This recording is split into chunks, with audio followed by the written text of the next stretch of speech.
नमस्कार सर. मी आपल्याच एका छान वाक्यापासून, ध्येय वाक्यापासून, नुसतं वाक्य नाही ते आपण जे वाक्य जे निवडलेलं आहे स्वामी विवेकानंदांचं, take up one idea, make that idea your life, think of it, dream of it, live on that idea, this is the way to success. Swami Vivekananda.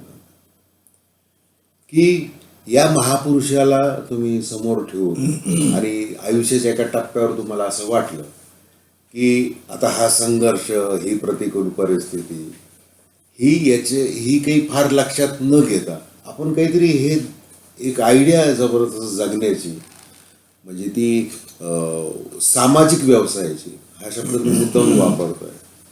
कारण की भारत विकास ग्रुप जो आपण तयार केलेला आहे, आज लक्षावधी लोक त्याच्याशी प्रत्यक्ष काम करतात आहे आणि कोट्यावधी लोकांना त्याचा फायदा अनुभवायला मिळतो. म्हणजे आपल्याला ही जी अप्रतिम आपण गप्पा मारतोय आज, आणि या पद्धतीने म्हणजे आतला हा जो सगळा जो बायोडाटा आहे, हा बायोडाटा एका मोठ्या सिनेमाचा ॲक्च्युली विषय आहे. परंतु आता आपण एक 15-20 मिनिटामध्ये जेवढं काही शक्य आहे, आपले व्यस्तता लक्षात तेवढी आपण चर्चा करू.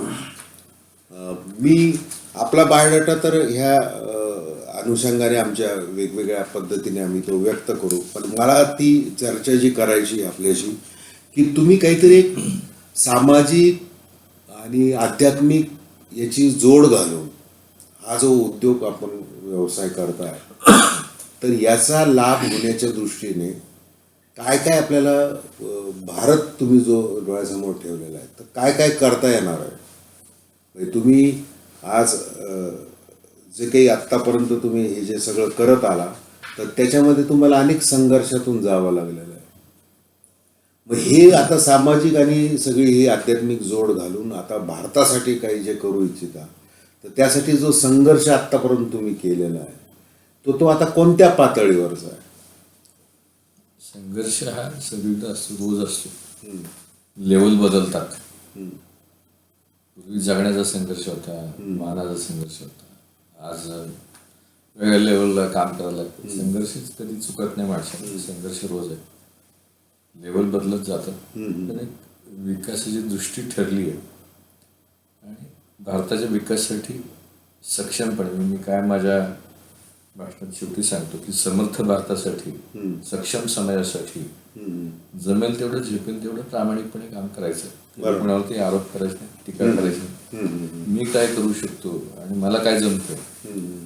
मी श्रोत्यांना तेच सांगतो की तुम्ही काय करू शकता आणि तुम्ही काय करावं, या दृष्टीने विचार करणं गरजेचं आहे. आज आपण बराचसा वेळ आपल्या आयुष्यातला दुसऱ्यांनी काय केलं पाहिजे, तो कसा चुकला, तो कसा बरोबर, त्यात घालवतो. मी त्यात कधी पडत नाही. मला काय जमतं, मी काय करू शकतो, काम करतो. आणि वेगवेगळी अनेक क्षेत्र निवडली आहेत. बीव्हीजी पहिली सेवा क्षेत्रापासून सुरुवात झाली, ज्याच्यामध्ये ग्रामीण भागातल्या मुलांना, तर पहिली सुरुवात आमच्या रहमतपूरच्या मुलांना काम द्यायचं. या दृष्टिकोनातून 8 लोकांनी सुरुवात झाली. आज जवळपास 80,000 लोक देशभर काम करतायत. त्याच्याही पलीकडे जाऊन 6 वर्षापासून आम्ही बीव्हीजीची ॲग्रिकल्चरची सुरुवात केली, ज्याच्यामध्ये विषमुक्त शेती आणि निरोगी भारत, कमी खर्चाची आणि जास्त उत्पन्न देणारी. खर्चही कमी झाला पाहिजे, विषमुक्त असला पाहिजे. आणि आज भारतीय शेतीमालाला जागतिक बाजारपेठेमध्ये तसं कोणी घेत नाही, कारण त्याच्यामध्ये इतका प्रचंड पेस्टिसाइडचा वापर आहे की ते विषारी अन्न कोणी खायला तयार नाही. आणि ते खाल्ल्यामुळे आपल्या भारतातल्या लोकांना, बंधूंना कॅन्सर होतोय, अनेक विविध आजार होत आहेत. म्हणजे सगळ्याचं बेसिक कारण हे विषारी अन्न आहे. त्याच्यातून मात कशी काढता येईल, ह्या दृष्टिकोनातून आम्ही बीव्हीजीने वेगवेगळे तंत्रज्ञान विकसित केले. त्याच्यामध्ये herbal pesticide, crop protector develop केले अनेक तंत्रज्ञानाने. आणि मागच्या 3 वर्षामध्ये 40,000 लोकांच्या बरोबर काम झालं आणि सगळीकडे त्यांचे रिझल्ट अतिशय उत्तम आले. सोलरमध्ये काम करतोय, फूड प्रोसेसिंगमध्ये काम करतोय, इमर्जन्सी मेडिकलमध्ये बीव्हीजी इंडिया आमची बेसिक कंपनी काम करते. महाराष्ट्रामध्ये 950 ॲम्ब्युलन्स आहेत, आंध्र प्रदेशमध्ये आहेत, दिल्लीमध्ये आहेत, सगळ्या भारतात बऱ्याच ठिकाणी काम करतोय. असं काम चालू आहे. हे सुरुवातीला मी जी प्रस्तावना केली त्याच्यामध्ये म्हणजे जसं सामाजिक आध्यात्मिक, तर तुम्ही तो एवढं मोठं विश्व उभं केलेलं आहे, त्याला आपण भारत विश्व म्हणू आपण तयार केलेलं आहे. तर प्रश्न असा माझा पुन्हा एकदा तोच राहील तुम्हाला, की आता हे तुमच्या समोर आहे, तुमची जी काही वाटचाल सुरू झाली, आता तुम्ही एका विशिष्ट कॉर्पोरेट म्हणा किंवा त्या पद्धतीने जर विचार केला आपण बिझनेस सेटअप म्हणून आणि लोकांपर्यंत जाणं, जसं आता तुम्हाला काही कवी भेटले, काही नगरसेवक भेटले आणि ज्या आत्मीयतेने तुम्ही त्यांच्याशी बोलला किंवा त्यांच्या बोलण्यामध्ये जी अर्थता होती तुमच्याबद्दल किंवा सरांना भेटायचं आहे, तर मग हे करत असताना तुम्हाला अनेक अडचण म्हणजे संघर्ष हा जो मुद्दा आहे, स्ट्रगल. कारण की हे मी यासाठी विचारतोय की विवेकानंदांना समोर ठेवून एक युवा पिढी सातत्याने घडत आलेली आहे, याच्या पुढे पण घडणार आहे. आणि मग ते तत्वज्ञान वाचत असताना हनुमंतराव गायकवाड हे ज्या वेळेला ते क्रमिक पुस्तकामध्ये 10वीचे मुलं वाचणार, त्याच्यानंतर आता महाविद्यालयामध्ये मुलं वाचतात, मग ते म्हणतात हे आपल्याला जमेल का? हे आपण अगदी मराठी माणसाचा विचार केला तर तो म्हणतो हे व्यवसाय माझं क्षेत्र नाही, असे नेहमीच आपले पूर्वग्रह सगळे जोडलेले. तर या सगळ्या याच्यामध्ये तुमच्याकडून असं म्हणजे तुम्ही आम्हाला सांगावं की संघर्ष म्हणजे आता तो उद्योजक होत असताना मग शासन आलं, वेगवेगळे घटक आले किंवा मग जागतिकी वातावरण बदललेलं आहे, स्पर्धा आहे सगळीकडं, हे हर्बलचं आपलं उत्पादन आहे किंवा बाकीचे काही आपले गोष्टी आहेत, या प्रत्येक गोष्टीला स्पर्धा आहे. या स्पर्धेच्या जगामध्ये तुम्ही अध्यात्म विवेकानंदांच्या विचाराची जोड देऊन आज हे सगळं जे पसरवत आहे, तर तुम्हाला कुठल्या प्रकारचा संघर्ष तोंड द्यावं लागतं? तुम्हाला स्वतःला अडचणी काय जाणवतात का? संघर्ष असं डिफाईन करता येत हा, नाही. हा, हा. संघर्ष मनामध्ये असतो, करावं तर नका. बरोबर. काही वेळेला वर्षात एखाद दिवस वाटतो कशाला जग करायची, काय गरज पडली. संघर्ष वेगवेगळ्या लेवलला असतो. पण ध्येय जर निश्चित असेल की नेमकं काय करायचं, मग हे सगळं मागं पडतं. मी माझ्या आयुष्याचं ध्येय आता नक्की केलं की पुढच्या 12 वर्षामध्ये 10 कोटी लोकांच्या आयुष्यामध्ये पॉझिटिव्ह परिवर्तन करायला मदत करायची. आणि एकदा तुमचं ध्येय निश्चित झालं की मग सगळे संघर्ष, त्याला काही तशी काही अडचण वाटत नाही, सगळ्या अडचणी दूर होतात. आल्या तरी त्याच्यावरती मात करता येते, काम करता येते. फंडामेंटली हे जर तुम्ही नेमकं तुमचं ध्येय निश्चित असेल पण त्याला चांगले सहकार्य तुम्ही बरोबर घेतले, बरोबर. कुठले व्यवसाय करताना मी एकटाच शिवाजी होईन असं होत नाही. शिवाजीला तानाजी लागतो, बाजी लागतो, यशाजी लागतो, सगळ्या प्रकारचे लोक लागतात. त्यात काही आपले असतात, काही परके असतात. मलाही छत्रपतींचे संघर्ष आला, अगदी घरातूनही काही आपण इतिहासात वाचतो, काही बाहेरच्या लोकांच्याकडनं आला, काही आपलेच स्वकीय परक्यांना हात जाऊन. तसं आपली माणूस आहे, माणसाची प्रकृती बरोबर. त्याच्यामुळे हे सगळं मनात ठेवून, डोक्यात ठेवूनच काम करायला लागतं आणि बॅलन्स ठेवायला लागतो की कुठल्या व्यक्तीशी वागताना, काय करताना, त्याला फ्रीडम देताना अंकुश कसा राहील, बाकी सगळं कसं राहील, आणि टीम स्पिरिट ठेवून अल्टिमेटली काम करायला लागतं की अल्टिमेटली सगळ्यांना एका गोलपोस्टकडे न्यायला लागतं. सगळेच फुटबॉल खेळत बसले आणि ते एकमेकात खेळत बसले चालत नाही, त्याला एक गोल ठरवायला लागतो. तो गोल ठरवलाय, त्याच्यामुळे सगळी टीम आता त्या गोलला मानते की हा गोल आपला आहे, साहेबांचा गोल आपला गोल आहे, प्रत्येकाला आपण वेगळ्या पद्धतीने कॉन्ट्रीब्यूट करूया. त्याच्यामुळे रोज नवीन नवीन काहीतरी चालू असतं. संशोधक काही बरोबर काम करतायत, म्हणजे शेतीमध्ये जसं काम करतोय, जनावरांच्या मध्ये काम करतोय, माणसांच्या वरती पण काम चालू केलंय. कॅट्रॅक्ट सारखं जे असते मोतीबिंदूचा आजार, ऑपरेशन करायला लागतं मोतीबिंदूला की 30,000 रुपये खर्च येतो. आमच्या सायंटिस्टनी औषध तयार केले, डोळ्यामध्ये टाकले की 15-20 दिवसामध्ये मोतीबिंदू विरघळून जातो. खर्च 300 रुपये आसपास खर्च होतो. 30,000-300 रुपयात होतं. टेस्टेड आहे, प्रूव्हन आहे. एचआयव्हीवरती आमच्या औषध तयार केले, अतिशय प्रभावी आहे. 6 प्रकारच्या कॅन्सरवरती औषध तयार केलं, गँग्रीनवरती तयार केलं. गँग्रीनवर आमच्या एका मित्राला 2 महिन्यापूर्वी पाय कापायला सांगितलं, म्हणजे माझं औषध वापरून बघ.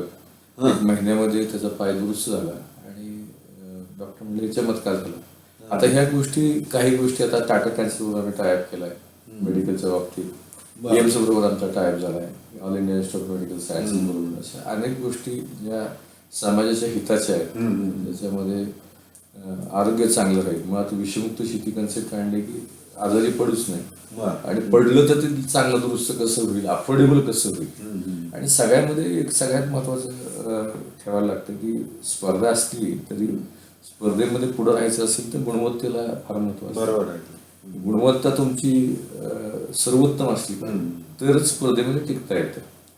नुसतं बरं असून चालत नाही, चांगलं असून चालत नाही, उत्तम असूनही चालत नाही. सर्वोत्तम व्हायला लागतं, आणि सर्वोत्तम व्हायला मरायला लागतं. ती मरायची तयारी बऱ्याच वेळा नसते आपली, कष्ट करायची तयारी नसते.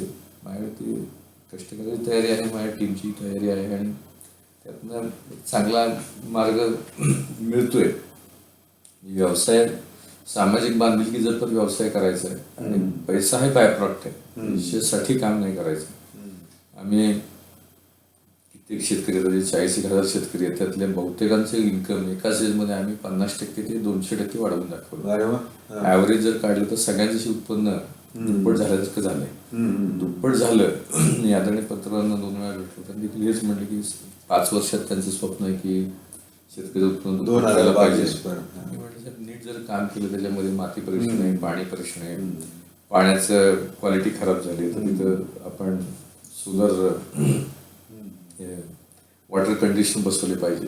प्रत्येक गोष्ट दुरुस्त करत गेलं पाहिजे. कुठं चुकलंय हे कळलं पाहिजे, चुकलंय कुठं ते मग दुरुस्त कसं करायचं तेही कळलं पाहिजे. आणि मग सगळं दुरुस्त केलं आणि एक टोटल पॅकेज घेतलं तर हे सगळं शक्य आहे, करता येतं. ते दाखवून दिले. अशा पद्धतीने वेगवेगळ्या क्षेत्रामध्ये काम करतोय. संघर्ष आहेच आहे, पण संघर्षावरती मात करत करत काम करायचं. तुम्ही खूप, म्हणजे जे अपेक्षित, म्हणजे तुम्ही खूप छान उत्तर दिलेलं आहे या प्रश्नाचं. आणि तुमचा हा जो लोगो आहे BVG ह्युमॅनिटी आहे, तुमच्या प्रत्येक विचारामागे ती ह्युमॅनिटी, मानवता दडलेली आहे. आणि मग तुम्ही तुमच्या प्रत्यक्ष कामातून विषमुक्त शेती असेल किंवा आरोग्यासंबंधी असेल, असं तुम्ही काम करताय. माझा नेमका हा मुद्दा जो आपण शाश्वत विकास, सस्टेनेबिलिटी डेव्हलपमेंट, जसं आता मोदीजींबरोबर आपली चर्चा झाली आणि त्यांनी तुम्हाला विचारलं की शेतकऱ्याच्या उत्पन्नाच्या बाबतीमध्ये, आता ही कशी की आज महाराष्ट्र हे सगळ्यात मोठं धगधगतं उदाहरण आहे. विदर्भ आहे, मराठवाडा, आत्महत्या होतात आहे, वेगवेगळ्या गोष्टी, सगळं वातावरण आहे, एक नकारात्मक चित्र सगळं आहे. मग ते त्याच्यामुळे शासन सुद्धा हतबल आहे. आणि मग कुठेतरी सांगायचा प्रयत्न असा होतो की आपण शाश्वत शेतीकडे लक्ष दिलं पाहिजे. आणि तुम्ही त्या दृष्टीने हर्बल हे जे काही तुम्ही उत्पादनं करतायत, आणि एवढं मोठं त्याच्यावर तुमचं काम झालेलं आहे. तुम्ही आत्ता जो आकडा सांगितला की 40,000 शेतकऱ्यांच्या उत्पन्नाचा, की त्यांचं कसं वाढलेलं आहे, तर ही फार मोठी, म्हणजे याच्यासारखी मोठी राष्ट्रसेवा नाही. हे एवढं मोठं काम आहे. दुसरं, तुम्ही संघर्षाचं हे सांगताना असं सांगितलं की आपल्या स्वतःच्या मनातला संभ्रम हा सुद्धा एक मोठा अर्थ आहे. मग तो तिथपासून मग स्पर्धा आहे किंवा अमुक आहे, म्हणून आपलं जर उत्पादन गुणवत्तापूर्ण असेल तर आपण त्याच्यामध्ये काम करू शकतो. हे तुम्ही फार छान शब्दामध्ये सांगितलं. सर, दुसरा प्रश्न असा की एक शेवटी प्रत्येक गोष्टीचा हिशोब तर हा ठेवावाच लागतो. म्हणजे टर्नओव्हरवर विषय येतात. एक कॉर्पोरेट लीडर म्हणून, जसं आता तुम्ही सांगितलं की माझी टीम काम करते, मी एकटा नाही करत, माझी टीम काम करते, जे टीम स्पिरिट आहे. तुम्ही बरेचदा मुलाखतींमध्ये, चॅनलवर वगैरे सांगितलेलं आहे अनेकदा की मी माझ्या सहकाऱ्यांना स्वातंत्र्य देतो, आणि मग त्यांच्याकडून काय येतं, मग माझं कामाचं त्यांचा पाठपुरावा करणं हे माझं काम आहे, असं तुम्ही सांगितलं. तर ॲज अ कॉर्पोरेट लीडर, म्हणजे इन दॅट सेन्स, म्हणजे हाऊ यू फील नाव? आनंद आहे, काय अडचण नाही. वर्षी टार्गेट ठरतात, त्याचा मंथली रिव्ह्यू होतो, मागं पडतंय, का पडतंय, काढांचा शोध घेतला जातो. बरोबर जात असेल तर अजून चांगलं कसं करतात याच्यावरती विचार होतो, अचीव होतं, काय अडचण नाही. शेवटी कसं आहे की बॅलन्स शीट आता अनेक म्हणजे काही संस्था केवळ आर्थिक नियोजन बिघडल्यामुळं पुन्हा खाली गेल्याची दुर्दैवाने उदाहरणं आहेत. आणि आपण ते आपला ग्राफ हा असा वाढतोय, म्हणजे माणसं म्हणून वाढतोय, उत्पादन म्हणून वाढतोय, गुणवत्ता म्हणून वाढतोय, सगळ्या दृष्टीने वाढतोय. तर त्यामुळं हे मला विचारावं वाटलं. कारण की आज वाणिज्य शाखेचे जे मुलं आहेत आणि त्यांना हे पाहिजे की आपण 10वीला जो काही धडा वाचलेला आहे हनुमंतरावांचा, आणि आता ह्या माणसाने कॉर्पोरेट म्हणून काय त्याच्यामध्ये योगदान दिलेलं आहे, हे ते बघण्याची मानसिकता आता जास्त महत्वाची वाटते. दुसरं असं की आता ह्या सगळ्या, आता तुम्ही महाराष्ट्राचा विचार केलाय, पंजाबच्या मातीचा विचार केला, देशामधल्या प्रत्येक मातीचा आणि माणसाचा विचार केलेला आहे. तर त्या तुलनेमध्ये, म्हणजे देशाच्या तुलनेमध्ये महाराष्ट्राची मानसिकता कशी उद्योजकीय? आपल्याला कसं आहे, संत आपले खूप चांगले होते, संतांनी संस्कार खूप चांगले केले. त्यांनी काही काही वेळेला एका अँगलने गोष्टी सांगितल्या, आपण वेगळ्या अँगलने घेतल्या. एक श्लोक आमच्या मराठीत आम्हाला सांगितला जातो, ठेवली आनंदी तैसीची राहते चित्ती असू द्यावे समाधान. त्याच्यामुळे आम्ही कायम काय करतो की किंवा अंथरूण पाहून पाय पसरावे, आमच्या म्हणी आम्हाला शाळेत शिकवल्या. त्याच्यामुळे आम्ही काही करायचा प्रयत्नच करत नाही, आम्ही आहे तसं राहायचं. मी काय म्हणतो की अंथरुणाची पाय वाढवायची, लांबी वाढवायची आणि त्याप्रमाणे काम केलं पाहिजे. ठेवल्यानंतर तैसे राहत नाही. आपल्याला जसं राहायचंय तसं आपण राहायला इच्छा व्यक्त केली पाहिजे, त्या दृष्टीनं प्रयत्न केले पाहिजे. तर ते ही जर थोडस कॉन्फ्लिक्ट आहे, पण तो आहे. त्यातनं प्रत्येकाने कसं राहायचं हा त्याचा प्रश्न आहे. पण बरोबर, आपण राहण्यापेक्षा आपण काय समाजात इम्पॅक्ट करतो, काय देतो. मगाशी म्हटलं तुम्ही शेतकऱ्यांचा, मी परवा असंच मला कोणतरी इंटरव्ह्यूत प्रश्न विचारला की महाराष्ट्रातल्या शेतकऱ्यांना तुम्ही काय सांगाल. म्हटलं बाबांना आत्महत्या करू नका, उपाय दिले, धड आहात, चांगले आहात, हाताची किंमत कळते. मला परवा नांदेडचा पण आपला मुलगा भेटलेला, योगेश म्हणून मुलगा नांदेडचा, त्याला 2 हात नाही आहेत आणि तो 4 व्हीलर गाडी चालवतो. मला एक नाशिकचा राहुल विंचुरकर म्हणून मुलगा, त्यांनी दिवाळीत शुभेच्छा दिल्या आणि मला म्हणलं साहेब मला फक्त तुम्ही एकदा बोलायचं तुमच्याशी, तुम्ही माझे आदर्श आहात. आणि मला म्हटलं की मी SMS पाठवलं त्याने मला की मी गेले 28 वर्ष बेडवरती पडू नये आणि तुमच्याशी मला बोलायची इच्छा आहे. तर म्हणलं बाबा काय, लगेच फोन केला त्याला. म्हटलं काय झालं तुला राहुल? तो म्हणलं साहेब मी 10वीत असताना आमच्या घराच्या बिल्डिंगवरनं पडलो आणि त्यानंतर त्याला मला SMS पाठवला, माझं स्वप्न आहे आयुष्यात एकदा तरी मी आपल्याला भेटावे. माझे स्वप्न आहे की मी आयुष्यात एकदा तरी आपल्याला भेटावे, पण मी चालू शकत नाही. 28 वर्षांपासून एकाच बेडवर झोपून आहे.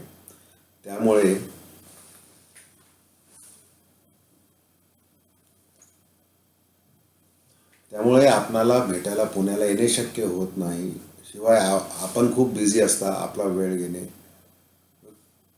योग्य नाही. किती मोठं आहे सर हे. म्हणून एकदा तरी फोनवर एकदा बोलावे. यू इन्स्पायर्ड मी.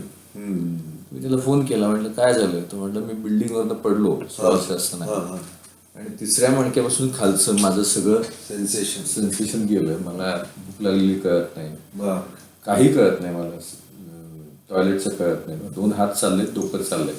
बेडवरती बसून मी सगळे हे करतो, त्याची बेडवर बसून मी क्लासेस घेतो ऑनलाईन. तर आपल्या शेतकऱ्यांना हे सांगितलं पाहिजे की अशी माणसं तुमच्याशी आहेत की ज्यांना हातपाय नसताना ते जगण्याची सोडत नाहीत आणि बाकीच्यांच्या आयुष्यात परिवर्तन करायला प्रयत्न करतात. आणि तो 10वी शिकलाय, तर तो 5वी ते 7वीचे क्लासेस घेतो, 10वीचा इंग्लिशचा क्लास घेतो. अशी अनेक उदाहरणे. मला दिल्लीमध्ये मागच्या आठवड्यात एक मुलगा भेटला, त्याला 2 हात नाही, 1 पाय नाही आणि तो देखील प्रचंड ताकदीने काम करतोय.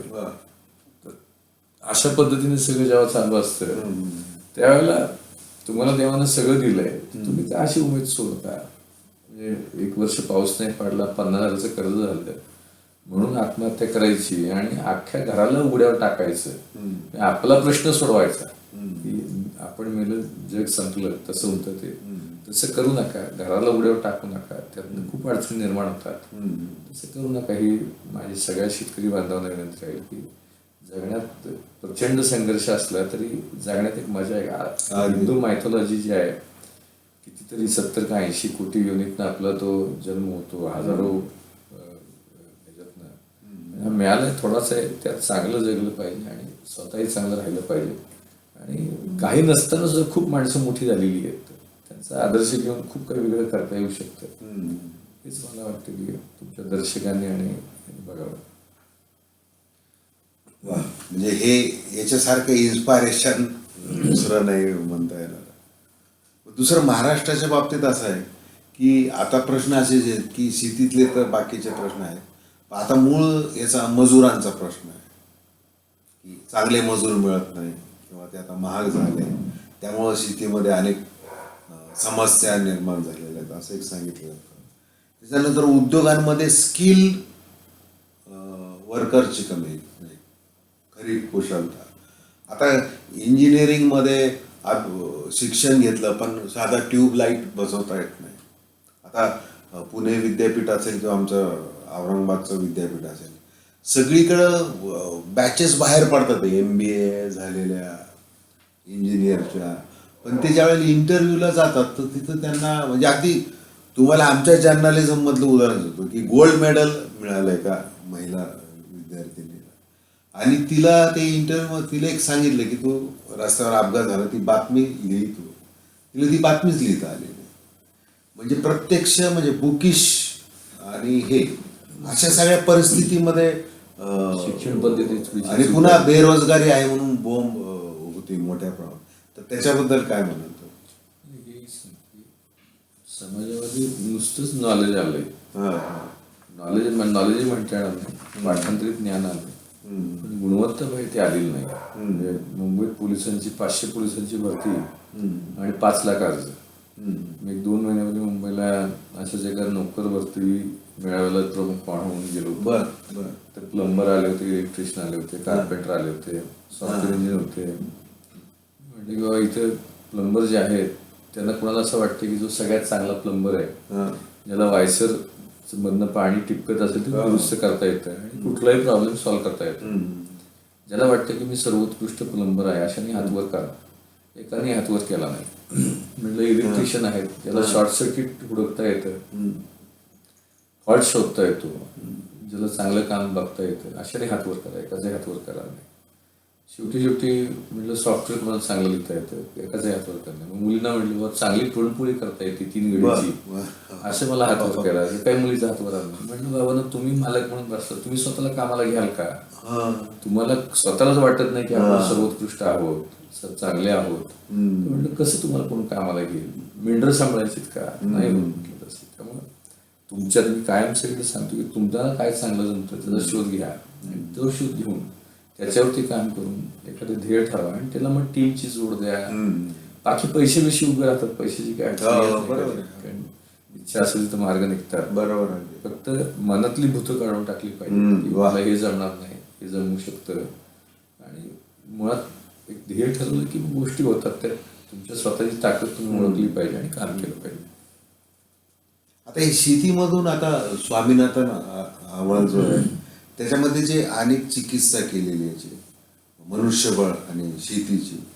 आता शेतीची एक समस्या अशी झाली की एक तर मजूर, दुसरीकडं घरामध्ये जे शिक्षण घेतात मुलं ते पुन्हा शेतीकडे फिरकत नाही. म्हणजे त्यामुळे ते मनुष्यबळाचं जे स्थलांतर होतं ते रोखावं अशी एक शिफारस आहे. म्हणजे शिफार का होतं माहिती, गाव का सोडतात लोक, गावात सुविधा मिळत नाहीत, गावात इन्कम परवडत नाही म्हणून मी तेच प्रयत्न चाललाय की गावचं उत्पन्न सुधारावं, गावच्या शेतकऱ्याचं उत्पन्न सुधारलं, उत्पन्न वाढलं, दुप्पट झालं, तिप्पट झालं. कशाला तो हौशी नाही तो पुण्या मुंबई झोपडपट्टीत कशाला राहायचं, काय हाऊस आली त्याचं गाव सोडून सन्मानाचं जीवन सोडून ते बाहेर यायचं. गावात त्याचा बेसिकही प्रश्न सुटत नाही म्हणून तो गाव सोडतो. बरोबर. BVGचा माझा प्रयत्न तोच आहे की शेतकऱ्याच्या मुलांनी, शेतकऱ्यांनी गाव सोडायला नको, गावात सगळ्या सुविधा मिळायला पाहिजे आणि तो खऱ्या अर्थानं भारत विकास होईल. नाहीतर इंडियाचा विकास होतोय, भारताचा होत नाही. त्या दृष्टीने माझा आपला प्रयत्न चाललाय आणि परमेश्वर त्याला आशीर्वाद मिळत आहे. म्हणजे बीव्हीजी एक असं माध्यम, समाज माध्यम, म्हणजे त्या अर्थाने समाज माध्यम झालेलं आहे की महात्मा गांधींचं जे खेड्याकडं चला त्यापासून तर हे सगळं खेड्यातून बाहेर पडू नका असं हा, म्हणा. खेड्यातून खेड्यातून बाहेर पडू नका, खेड्यातच हे सगळं तुम्ही जे करताय त्याच्याबद्दल अभिनंदन तुमचं. आता एक 2-3 प्रश्न आहेत, आपण थोडंसं हे करू. आता हे तुम्ही राष्ट्रपती भवन, संसद इथपर्यंत बीव्हीजी पोहोचलेलं आहे, गावागावात आहे, मनामनामध्ये. तर जसे काही अडथळे, जसे मनुष्यबळाचा आहे, बेरोजगारीचा आहे, तसं लाचखोरीचं तुम्हाला कधी अनुभव दुर्दैवाने नाही, आमच्या कामात फारसं काय आलं. हा. आता ही थोडक्यामध्ये एक आपल्याकडून ऐकायचं आहे की स्वामी विवेकानंदांचं अध्यात्म आणि छत्रपती शिवाजी महाराजांची रणनीती, तर याच्याबद्दल थोडंसं आम्हाला तुम्ही संदेश द्यावा. अध्यात्म असं नाही, विवेकानंद मी काही खूप वाचलं अशातला प्रकार नाही. हा. विवेकानंदांचं एकच पुस्तक आहे जे मी खूप वेळा हा. वाचलंय, मन आणि त्याची शक्ती. सगळी ताकद तुमच्या मनात आहे. बरोबर. तुम्ही काय ठरवता, किती प्रामाणिकपणे ठरवता, त्याप्रमाणे गोष्टी होतात. आणि त्या दृष्टीने मी बघतो. एक वाक्य आहे की जेव्हा दशदिशा निराशेच्या अंधकाराने भरून गेल्या होत्या तेव्हा म्हणत होतो, झुंजत पुढे चला. आज दशदिशा किंचित उजळल्या असतील तेव्हा देखील तोच संदेश आहे, झुंजत पुढे चला. 2-4 वाक्य जरी कळली विवेकानंदांचे आयुष्य निघून जातं. विवेकानंद कळलं एक आयुष्य पूर्ण. तसंच छत्रपतींचं आहे की वेगवेगळ्या प्रकारे जे त्यांनी ध्वज उंचावत ठेवला, अशा लढाया आमच्या आयुष्यात रोज घडत असतात. त्यांना मात देत असतो आणि त्यांचा आदर्श घेऊन काम करतो. चला सर, खूप छान वाटलं तुमच्याशी बोलून. जाता जाता आमचा अप्रतिम मीडिया, आम्ही जे काही काम करू इच्छितो त्याच्याबद्दल मला सांगायचं आहे. आणि तुमचा इंटरव्ह्यू हा आमच्यासाठी तो त्या अंकाचा एक मानाचा तुरा किंवा विशेष स्टोरी आम्ही लोकांना खूप चांगला आम्ही देणार आहोत, कारण की तुमची मुलाखत असणार आहे. कारण हा अंक आहे सस्टेनेबिलिटी डेव्हलपमेंट अँड वी, असं त्याचा विषय आहे. हा अंक प्रसिद्ध होत आहे मासिक म्हणून. दुसरं याचं राज्य पातळीवरचा आपण एक परिसंवाद घेतो आणि त्यामध्ये आपण प्रमुख अतिथी म्हणून उपस्थित राहावं ही एक विनंती आहे. आणि थोडा अभिनव पद्धतीने आपण तो सेमिनार आम्ही घेणार आहोत. त्यानंतर डिजिटल याची सगळी एडिशन प्रसिद्ध होणार आहे. आणि आम्ही आत्तापर्यंत जे काही कार्यक्रम उपक्रम नेहमी राबवलेले आहेत, तर ते हे कंटिन्युएशनमध्ये हे एक चांगला टप्प्यावर असा एक उपक्रम हाती घेतला आणि त्यामध्ये आपली मुलाखत घेतली आहे. दुसरी गोष्ट, तुम्ही पंतप्रधान नरेंद्र मोदी यांच्याशी शेतकऱ्यांच्या उत्पन्नाशी जशी चर्चा केली, म्हणजे ते संयुक्त राष्ट्र संघटनेने जे काही 17 गोल्स ठरवलेले आहेत सस्टेनेबल डेव्हलपमेंटचे, त्याच्यामध्ये शाश्वत शेती, शेतकऱ्यांचं उत्पन्न वाढवा. म्हणजे आता भूकबळी असेल, बेरोजगारी असेल, तुमचं लाचखोरी असेल, करप्शन असेल, किंवा मग इतर बाकी आरोग्याच्या संदर्भात असेल, शिक्षणाच्या संदर्भात आहे. मुख्य म्हणजे सगळ्यात बीव्हीजी जे आहे की स्वच्छतेचा, बीव्हीजी हे सगळं ऑलरेडी करत आहे. किती जसं स्थापन झालं बरेचशी गुण आम्ही करतोय, स्वच्छतेचं करतोय. नाही, हे 17 गोष्टी ज्या आहेत ना युनोने जे पॅरिसला करार झाला, त्याच्यानंतर अनेक ग्लोबल वॉर्मिंग ते आपण ते सगळं करताय आणि ते सगळं भारत विकास ग्रुपच्या अंतर्गत करताय. त्यामुळं विवेकानंदांची मनाची शक्ती आपल्यामध्ये पूर्ण उतरलेली आहे. त्याचं आम्हाला थोडंफार आत्ता दर्शन झालं, त्याबद्दल आभार.